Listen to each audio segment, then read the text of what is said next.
ನಮಸ್ತೆ ಸ್ನೇಹಿತರೆ, welcome to wow ಗಲಾಟ. ನಿಮ್ಮನ್ನು ನೋಡಿ ಯಾರಾದರೂ ಆಶ್ಚರ್ಯ ಪಡ್ತಿದ್ದಾರೆ ಅಂದರೆ ಸಂತೋಷಪಡಿ. ಆದರೆ ನಿಮ್ಮನ್ನು ನೋಡಿ ಯಾರಾದರೂ ಜಲಸ್ ಪಡ್ತಾ ಇದ್ದಾರೆ ಅಂದರೆ ಖಂಡಿತ ಖುಷಿಪಡಿ. ಯಾಕೆ ಅಂತೇಳಿದ್ರೆ, ನಿಮ್ಮನ್ನು ನೋಡಿ ಜಲಸ್ ಪಡ್ತಿದ್ದಾರೆ ಅಂತೇಳಿದ್ರೆ ನೀವು ಅವ್ರು ಥ್ಯಾಂಕ್ಸ್ ಹೇಳಬೇಕಾಗುತ್ತೆ. ಕಾರಣ ಏನು ಅಂತೇಳಿದ್ರೆ, ಅವ್ರು ಜಲಸ್ ಪಡ್ತಾ ಪಡ್ತಾ ಪಡ್ತಾ ನೀವು ಇನ್ನೂ ಮೇಲೆ ಹೋಗ್ತೀರಾ ಹೊರತು ಖಂಡಿತ ಕೆಳಗಡೆ ಬರೋದಿಲ್ಲ.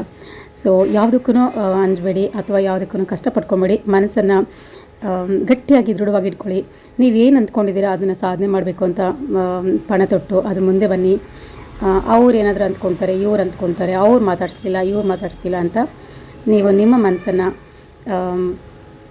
ಬೇರೆ ಕಡೆ ಬಿಡಬೇಡಿ. ಸೊ ದಯವಿಟ್ಟು ಚೆನ್ನಾಗಿ ಹಾರ್ಡ್ ವರ್ಕ್ ಮಾಡಿ. ಹಾರ್ಡ್ ವರ್ಕ್ ಮಾಡಿದಷ್ಟು ನಿಮಗೆ ಪ್ರತಿಫಲ ಖಂಡಿತ ಸಿಕ್ಕೇ ಸಿಗುತ್ತೆ.